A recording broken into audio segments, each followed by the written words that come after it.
Hi అండి, welcome to my channel Sita daily vlog. అందరు ఎలా ఉన్నారండి? బాగున్నారా? మీ అందరూ బాగుండాలని మనస్ఫూర్తిగా కోరుకుంటున్నాను. ఈవినింగ్ వ్లాగ్ అండి. ఈ రొయ్యలు తెచ్చాను, చిన్న రొయ్యలు. ఈ రొయ్యలతో ఫ్రై చేస్తున్నా. ఈ రొయ్యల్ని శుభ్రంగా ఉప్పు పసుపు వేసి కడిగి పెట్టుకున్నాను. ఇప్పుడు వీటిలో చెడు నీరు ఉంటుంది కదండి, దాన్ని స్టవ్ మీద పెట్టి తీసేసుకోవాలి. ఇప్పుడు ఒక కంచుట్లో వేసాను వీటిని. స్టవ్ వెలిగిద్దాం. ఇప్పుడు స్టవ్ వెలిగించేసాను. దీనిలో ఇప్పుడు కొంచెం మీడియం ఫ్లేమ్లో పెట్టుకొని ఇలా కలుపుకుంటూ ఉంటే దీనిలో నీళ్ళు వస్తాయండి. ఆ నీళ్ళన్నీ తీసేసుకుంటే వాసన లేకుండా ఉంటుంది. ఫస్ట్ ఇలా ఫ్రై చేసుకోవాలి, దానిలో నీళ్ళు వస్తాయి మీడియం ఫ్లేమ్ మీద. ఇప్పుడు అందులోకి 2 టమాటాలను, 2 ఉల్లిపాయలు, 4 పచ్చిమిరపకాయలు, కరివేపాకు, ఇంకా కొత్తిమీర తీసుకున్నానండి. వీటన్నిటిని కడిగి శుభ్రం చేసి పెట్టుకున్నా. వీటిని కోసుకుందాం, వాటిని ఫ్రై చేసుకుంటా. చూసారా చెడు నీళ్ళు ఎలా వచ్చేసాయండి? ఇప్పుడు వీటిలోంచి తీసేసుకుందాం వీటిని, అప్పుడు వాసన లేకుండా ఉంటుంది అన్నమాట. ఇప్పుడు వీటిని తీసేసుకొని ఒక పళ్ళెంలో వేసేసుకుందాం, ఒక ప్లేట్లో.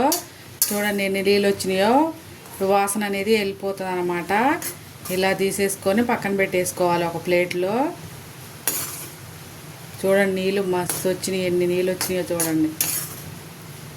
అన్నీ తీసేసి ఒక పక్కన పెట్టుకోవాలి.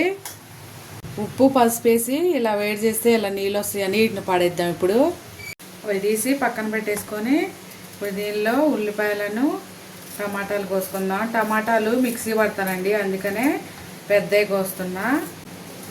ఇలాగా మిక్సీలో వేసి మిక్సీ పడతా. టమాటాలు ఇలా పెద్ద పెద్దవి కోసుకోవాలి.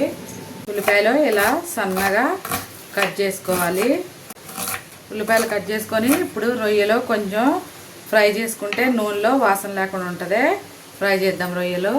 ఉల్లిపాయలు కోసాను, పచ్చిమిరపకాయలు కూడా ఒక 3 కోసుకున్నాను. టమాటాలు కోసి మిక్సీ జార్లో వేసి మిక్సీ పట్టుకున్నా. ఇప్పుడు స్టవ్ వెలిగించి బాండీ పెట్టాను. ఇప్పుడు ఇందులో 1 స్పూను ఆయిల్ వేస్తున్నా, కొంచెమే వేస్తున్నా, 1 స్పూనున్నర వేస్తున్నా. ఇప్పుడు ఈ ప్రాన్స్ ఉన్నాయి కదా, ఇందులో వేసుకొని ఫ్రై చేసుకుందాం. ఎక్కువ ఫ్రై చేసే పని లేదండి, కొంచెం వీటిలో ఉన్న నీళ్లు పోతే చాలు. ఒక 5 నిమిషాలు అయితే అయిపోద్ది. ఇప్పుడు ఫ్రై అయిపోయినాయి కదా, ఇప్పుడు దీన్ని తీసి పక్కన పెట్టి వేరే కంచులు పెట్టుకుందాం. చేయటానికి వేరే బాండి పెట్టి ఇప్పుడు ఇందులో 2 స్పూన్ల నూనె వేస్తున్నా. నూనె వేయడనిద్దాం. నూనె వేడైంది. ఇప్పుడు ఇందులో ఒక బిర్యానీ ఆకు, చెక్క, లవంగం, మన ఉల్లిపాయలు కట్ చేసి పెట్టుకునే ఉల్లిపాయలు మంచిగా ఫ్రై అవ్వాలి ఎర్రగా. ఉల్లిపాయలు ఇలా ఎర్రగా ఫ్రై అయిపోయినాయి కదా, ఇప్పుడు ఇందులో 1 స్పూను పసుపు వేస్తున్నా. అలాగే ఒక 2 స్పూన్ల అల్లం వెల్లుల్లి పేస్ట్ వేస్తున్నా. అల్లం వెల్లుల్లి పేస్ట్ పచ్చి వాసన పోయేలాగా ఫ్రై చేసుకోవాలి. అల్లం వెల్లుల్లి పేస్ట్ వేగాక ఇప్పుడు ఇందులో 2 రెమ్మల కరివేపాకు, అలాగే పచ్చిమిరపకాయలు ఒక 2. ఇప్పుడు ఇందులో టమాటా ప్యూరీ, చిన్న 2 టమాటాలు తీసుకున్నా, పెద్దదైతే ఒకటే తీసుకోవాలి. చక్కగా మిక్స్ చేసుకొని కారం వేసుకుందాం. ఇప్పుడు ఇందులో 2 స్పూన్ల కారం వేస్తున్నానండి. అలాగే ఒక 1/2 స్పూను ఉప్పు కారాలు మీ టేస్ట్ తగ్గట్టు వేసుకోండి. ఇది కొంచెంగా నూనెలో మంచిగా ఫ్రై అవ్వాలి. అలాగే ఒక 1/2 స్పూను ధనియాల పొడి వేస్తున్నా. నూనెలో మంచిగా ఫ్రై అవ్వాలి. అది కొంచెం ఫ్రై అయ్యాక మనం ఫ్రై చేసి పెట్టుకున్న రొయ్యలు అందులో వేసేసుకోవాలి. మంచిగా కలుపుకొని హై ఫ్లేమ్లో దగ్గరకు అయ్యేదాకా ఉంచుకోవాలి. లేదు కర్రీలాగా కావాలనుకుంటే కనుక ఒక 2 నిమిషాలు నుండి నూనె పైకి వచ్చాక ఆఫ్ వేసుకుంటే కర్రీలాగా అవుతుంది. కొంచెం దగ్గరకు చేస్తే ఫ్రై లాగా అవుతుంది. ఇలా కలుపుకుంటా మంచిగా ఫ్రై అయ్యేలాగా ఫ్రై చేసుకోవాలి. కూర కావాలంటే కొంచెం నీళ్ళు వేసుకుంటే కూరలాగా అవుతుందండి. నేను కొంచెం ఫ్రై లాగా చేస్తున్నా. మంచిగా హై ఫ్లేమ్లో పెట్టుకుంటే బాగా ఫ్రై అవుతుంది. దగ్గరికి నీళ్ళంతా పీల్చేసి దగ్గరుండి ఇలా ఫ్రై చేసుకోవాలి.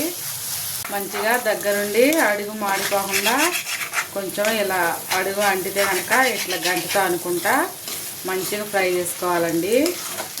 అప్పుడు బాగా ఫ్రై అవుతుంది, నూనె అంతా బయటకు వచ్చేస్తుంది. ఇంకా 2 నిమిషాలు ఉంటే రొయ్యల కర్రీ రెడీ అవుతుంది. రొయ్యల ఫ్రై కర్రీ అంటా నేను. మంచిగా కలుపుకోవాలి. అంతేనండి, అయిపోయింది. ఇప్పుడు ఇందులో కొంచెం కొత్తిమీర చల్లుకొని కలుపుకోవడమే. రొయ్యల ఫ్రై కర్రీ రెడీ అయిపోయిందండి. ఇవాళకి నా వీడియో ఇంతేనండి. నా వీడియో కనుక నచ్చితే ప్లీజ్ ఒక లైక్ చేయండి. నా ఛానల్ని సబ్స్క్రైబ్ చేసుకోండి. ప్లీజ్ సపోర్ట్ చేయండి. 2 పచ్చిమిరపకాయలు తినేటప్పుడు నిమ్మకాయ పిండుకొని తింటే సూపర్గా ఉంటుందండి. చూసారా ఎంత మంచిగా వచ్చిందో. రొయ్యల ఫ్రై కర్రీ రెడీ అయిపోయిందండి. మీరు కూడా ఒకసారి ట్రై చేయండి. నా వంట కనుక నచ్చితే ప్లీజ్ ఒక లైక్ చేయండి. అలాగే ఎలా ఉందో కామెంట్ చేయండి. మీ ఫ్యామిలీ అండ్ ఫ్రెండ్స్కి షేర్ చేయండి ఫ్రెండ్స్. ఉంటా, బాయ్.